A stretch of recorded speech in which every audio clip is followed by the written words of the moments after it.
नमस्कार साथियों, स्वागत है आपका अपने YouTube channel ocean coaching classes में। फिर आपके सामने हाजिर हुआ हूं एक नई वीडियो के साथ। हमने पीछे वीडियो में जो कराया था वैदिक गणित में, आप गुणनफल भागफल करा दिया था और वर्ग और वर्गमूल करा दिए थे और उसके आपको घनफल भी करवा दिए थे। ठीक है, अब आपका जो टॉपिक रहे वैदिक गणित में, एक तो घनमूल का रहे और फिर उसके बाद में योजित परावर्तित विधि से क्या है कि समीकरण हल करने होते हैं, शून्य समय समुच्चय द्वारा समीकरण हल करने होते हैं। ठीक है, आज हम कराएंगे इस वीडियो में आपको वैदिक विधि से घनमूल कैसे निकाला जाता है। ठीक है, वैदिक विधि में घनमूल की एक भाग विधि है। बस कौन सी विधि है? घनमूल की एक भाग विधि है, उसी से आपको पूछा जाता है। ठीक है, तो आपको किसी संख्या का वर्ग पूछा जाए तो उसको वर्ग याद होना चाहिए 1 से लेकर के 9 तक। वैसे ही आपको 1 से लेकर के 9 तक क्या याद होना चाहिए? घनफल याद होना चाहिए। ठीक है, तो किसी संख्या का घनफल करने का मतलब होता है कि उस संख्या का घात 3 होता है। एक ही घात 3 का मतलब हो गया 2 का घन करते हैं तो 8 आता है, और 3 का घन करते हैं तो 27 आता है, और 4 का घन करते हैं 64, 5 का 125 होता है, 6 का 216 होता है, 7 का 343 होता है, 8 का 512 होता है, और 9 का 729 होता है, और 10 का क्यूब होता है 1000। समझ गए क्या? ये चीज होती है। अब अपने को क्या करना है, इसका किसी संख्या का घनमूल निकालना है। ठीक है, जैसे आपके पास संख्या है, जैसे मान लो 68 261 है, 68 261 ऐसी संख्या है। ठीक है, 68 921 है। जैसे आपके पास एक संख्या है 68 921, आपको बच्चों क्या याद रखना है कि किसी संख्या का घन करते हैं तो इसका इकाई अंक क्या क्या होगा। तो देखो, 1 का घन करते हैं 1 आता है, 2 का घन करते हैं 8, 3 का घन करते हैं तो 7, 4 का घन करते हैं तो 4, 5 का 5, 6 का 6, 7 का 3, 8 का 2 और 9 का 9। मेरी बात को समझ गए क्या? मेरी बात को समझ गए? देखो कैसे याद रखना है। देखो, 1 नंबर है, क्लियर? 1 नंबर 4 नंबर, यानी 1 के बाद 2 3 को छोड़ना है। किसको छोड़ना है? 2 3 को छोड़ना है। अब देखो 4 5 6, कितने? 4 5 6, ये 3 संख्या साथ मिलेगी। फिर आपको क्या किसका छोड़ना है? 7 और 8 को छोड़ना है। फिर किसको ले लो? 9। ठीक है, देखो 2 का जो परमित्र कोण है 8, 3 का परमित्र कोण है 7। मेरी बात को समझ गए क्या? यानी ये जो संख्या दिख रही है आपको, इनका जो घन करोगे, इनका जब भी आप घन करोगे तो देखो, इसका जो घन करोगे तो आपका 2 का जो घन आएगा इकाई का वो तो आएगा 8।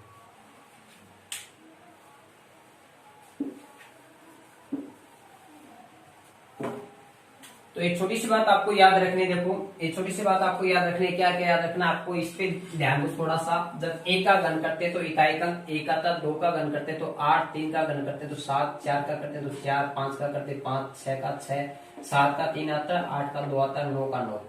समझ गए क्या? यानी इसमें वो अंक ढूंढ लो जिसका इकाई का अंक, यानी जिसका घन करने पर वही उसका इकाई का अंक आता हो। कौन कौन है? देखो, एक तो है आपका 4 5 6 9 और 1। मेरी बात को समझ गए क्या? देखो, 2 अंक तो इधर छोड़ दो, ऊपर से 2 3 और इधर से 7 8। समझ गए क्या? 7 और 8। देखो, 10 का वर्ग होता है, घन होता है, उसकी घात 4 होती है, वो तो सभी को पता है। ठीक है, चाहे इसको याद मत करो जाए आप, अब आपको अच्छी तरह से याद हो जाएगा। कैसे? आप देखो, ऊपर से एक संख्या छोड़ दो, ऊपर से एक संख्या छोड़ दो, दूसरी तीसरी लेनी है। नीचे से एक नंबर संख्या छोड़ दो, दूसरी तीसरी संख्या लेनी है। मेरी बात को समझ गए? यहां से 2 3 और इधर से 7 8 लेना। ठीक है, तो 2 3 7 8 ये वो अंक है जिसका क्यूब करने पर क्या आएगा? उसका परमित्र आएगा। तो देखो, परमित्र वो होता है जिसका जोड़फल कितना हो, यानी जिसका जोड़ कितना हो 10 होता हो। कितना हो? देखो, 2 में कितना जोड़े? 10 आई 8, 3 में कितना जोड़े 7, 7 में कितना जोड़े 2, 8 में कितना जोड़े 2। समझ गए मेरी बात को। यानी जब भी आप किसी भी संख्या का घन करते हो जिसका इकाई अंक क्या देखिए आपको 2, किसी भी इकाई अंक 2 दिखता हो, जब उसका घन करते हो तो आपको उसका परमित्र अंक मिलेगा। इकाई अंक किसका बोल रहा हूं आपको, इकाई अंक। जब 3 का घन करोगे तो 3 का परमित्र कौन है भाई 7। जब 7 का घन करो, 7 और 3 कितने हो गए 10, तो इसका परमित्र 3 हो गया। जब 8 का घन करोगे तो इकाई अंक क्या आएगा 2, क्योंकि 8 और 2 कितना हो गया 10। करेक्ट। देखो आप 2 का घन किया आपने 8, 3 का घन किया 7, इकाई अंक 7 आ गया ना। 7 का घन करोगे 3, चलिए 8 का घन करोगे 2। समझ गए। बाकी जो कौन कौन से बच गए, एक तो बच गया देखो 1 2 3 आ चुके, इसमें बच गया 4 5 6 और ये वो अंक है, यानी ये 5 संख्या और वो 4 संख्या। समझ गए मेरी बात को। ये 5 संख्या वो है जिसका घन करने पर उसका इकाई का अंक वही आएगा। 1 का घन करोगे इकाई का अंक 4 मिलेगा, 4 का घन करोगे इसका इकाई का अंक 4 मिलेगा, 5 का 5 मिलेगा, 6 का 6 मिलेगा, 9 का 9। तो देखो 1 का 1 है भाई, 4 का 4, 5 का 5, 6 का 6 और 9 का 9। इस चीज को आपको याद रखना पड़ेगा। जब इसका घनमूल निकालोगे ना तो ये आपके लिए फायदेमंद होगा। देखो अब इसका घनमूल निकालते हैं, ठीक है। डायरेक्टली आप क्या कर सकते हो, इसका मान डायरेक्टली पहले से निकाल सकते हो कि इसका घनमूल क्या आएगा। अरे घनमूल आता है आप, अगर घनमूल आपके आता है तो आपके मैक्सिमम 6 अंकों का आएगा, इससे ज्यादा नहीं आएगा। फिर भी आपको पुराऊंगा। देखो 68,921। देखो वर्गमूल में 2 के जोड़े बनते हैं, जबकि घनमूल में 3 के जोड़े बनते हैं। कितने बनते हैं 3 के। ये 3 का जोड़ा बन गया, ये 2 का जोड़ा बन गया। इसको बोलते हैं भाग विधि। क्या बोलते हैं, भाग विधि से ये बस आपका घनमूल। आपको क्या देखना, जो पहला पद दिखाई दे रहा है, पहला पद, उसके पास आपको छोटा पूर्ण घन संख्या देखना है। तो 68 से पहले छोटी पूर्ण घन, या तो ये होना चाहिए, ये पूर्ण घन संख्या होनी चाहिए, या फिर इससे छोटी होनी चाहिए, इससे बड़ा नहीं होना चाहिए। तो देखो 68 से छोटा कौन है 64 है। कौन है 64। किसका घन है 4 का। तो पहला अंक तो इसका क्या आ जाएगा 4 ही आ जाएगा। अब देखो इसका देखो पद कितने, यानी कितने खंड बन गए, इसके जोड़े कितने बन गए 2। तो इसका घनमूल का अंक आएगा 2। कितना आएगा 2। एक तो 4 आ गया, दूसरा क्या आएगा देखो आप यहाँ से प्राप्त कर सकते हो। इकाई का अंक कितना है 1। तो देखो 1 का घन करते तभी 1 आता हो। ऐसी कोई भी संख्या नहीं जिसका घन करने पर 1 आता हो। देखो है क्या, नहीं है, ठीक है। तो यहाँ पे जो घनमूल का इकाई का अंक आएगा वो क्या आएगा 1 आएगा। क्या आएगा 41। तो इस पूरे का घनमूल आ जाएगा 41। तो आप डायरेक्टली पहले ही बता सकते हो इसका, ठीक है, इसका घनमूल क्या आएगा, ठीक है। तो देखो 4 का घन कितना हो गया 64। चलिए इसको मिटा दो एक बार। 68 में 64 के 4, यहाँ पे 1 अंक उतारना है। अब क्या करना, आपको 3 से गुणा करना है, इसकी घात 1 कम कर दोगे। यहां से देखो इसका घनमूल का इकाई का अंक कितना है 1, तो आपको 1 से गुणा करना है। यहाँ पर भी 1 कर दो, बस गुणा करके देख लो। इसको गुणा करोगे ना तो आपको 49 से छोटा ही मिलेगा, इससे बड़ा कभी भी नहीं मिलेगा। देखो 4 का स्क्वायर 16 होता है, 16 की 48 और 48 से कम 48, छोटा ही प्राप्त हुआ ना। तो कभी आप क्या करके देखोगे, मान लो इससे बड़ी संख्या होती है, 1 रख के देखते फिर गुणा करते, 2 रख के देखते गुणा करते, 3 रख के देखे गुणा करते। इसलिए मैंने इसका इकाई का ज्ञात करने के लिए आपको कहा है। बाय द वे मान लो यहाँ पे संख्या क्या होती 7 होती। कितनी होती 7। तो देखो जिसका इकाई का अंक 7 हो तो आपको किससे गुणा करना पड़ता 3 से। तो यहाँ पे 3 से गुणा करना पड़ता। आप क्या करते पहले 1 से गुणा करते, फिर 2 से गुणा करते, उसको काटते, ठीक है। एक तो क्या होता है मतलब प्रिंटिंग क्या होता है, मतलब आपका क्या लिखावट क्या होती है गलत हो जाती है वो, ठीक है। तो कटिंग फिटिंग होता है। इससे अच्छा क्या आपको इकाई का अंक देखना, आपको क्या रखना है ध्यान किसका रखना है इकाई का अंक देखना है। तो देखो इससे 1 से गुणा करो 41 होगा, 49 में 48 आएगा, 1 बचेगा। अब 9 तो उतर चुका, अब क्या उतरेगा 2।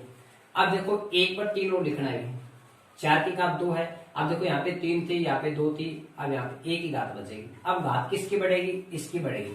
इसकी घात 1 है, इसकी घात कितनी बचेगी 2। 1 की घात कितनी लगा दो, 1 लाख लगा दो, उसका मान 1 ही रहना है।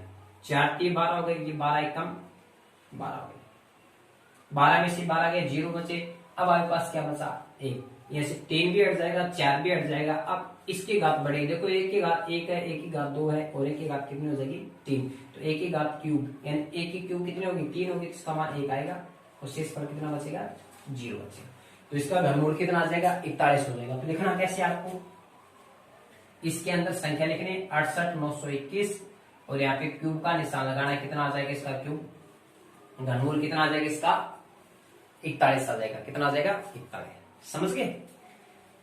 चलिए आपको एक क्वेश्चन और करवा देता हूं।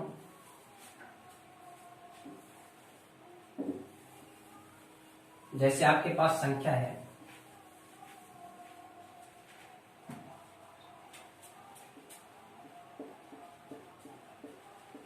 314,432, 314,432।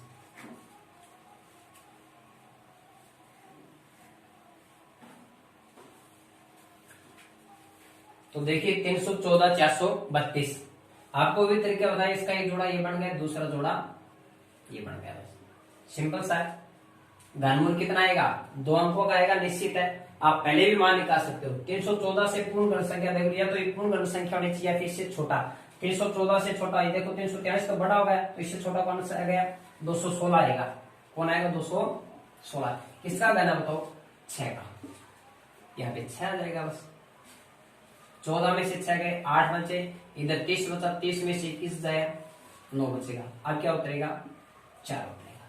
सिंपल सा है। दूसरी स्टेप में क्या होता है, आपको 3 लेना है, इसकी घात 1 कम कर दो बस। इसका इकाई का देख लो।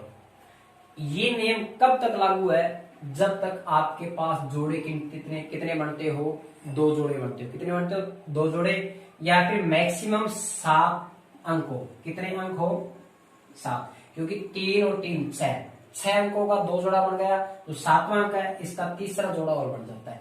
उस कंडीशन में ये नियम नहीं लगेगा। ठीक है, लगेगा तो सही, लास्ट का अंक प्राप्त हो जाएगा, स्टार्टिंग का प्राप्त हो जाएगा, लेकिन बीच वाले में थोड़ा आपको क्या करना पड़ेगा, थोड़ा सा मेहनत करना पड़ेगा। ज्यादा मेहनत की आवश्यकता नहीं पड़ेगी बच्चों। ठीक है, तो देखो 984, ठीक है। अब देखो किससे गुणा करना, देखो इकाई का कितना आपके पास 2, तो देखो जिसका घन पूर्ण घन का इकाई का देख लो, जिसका 2 आता हो 512 है, किसका है 8 का है, तो ये किससे गुणा कर दो ऐसे 8 से बस।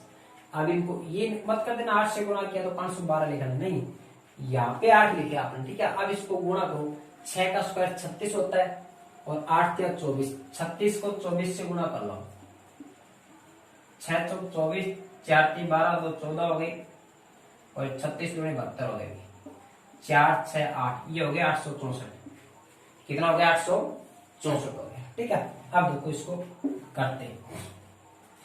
4 में से 4 गए 0, 4 में से 4 गए 0, 8 में से 6 गया 2, 9 में से 8 गया 1, 3 है ये 2 बनाना चाहिए, 1 3 यहाँ पे आ गया। अब देखो 6 की घात यहाँ पे 3 थी, फिर 2 थी, अब 1 घात और कम हो गई। अब पावर किसकी बढ़ेगी 8 की, यहाँ पे 8 की घात 1 है, तो 8 की घात कितनी हो जाएगी 2 हो जाएगी।